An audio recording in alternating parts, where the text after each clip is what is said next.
nó tao lộ cái nhà nó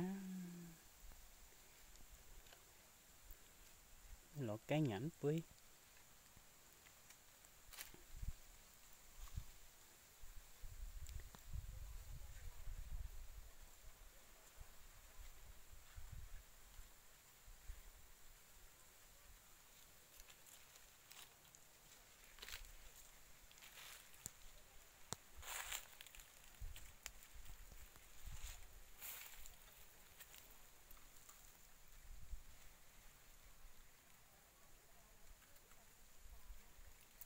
chào luôn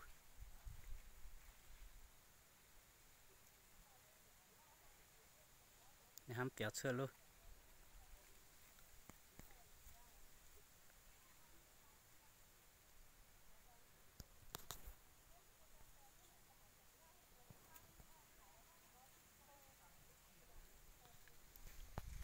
đinh đinh tị mày lộ nhung nhà na mày à rồi cái nhàn phế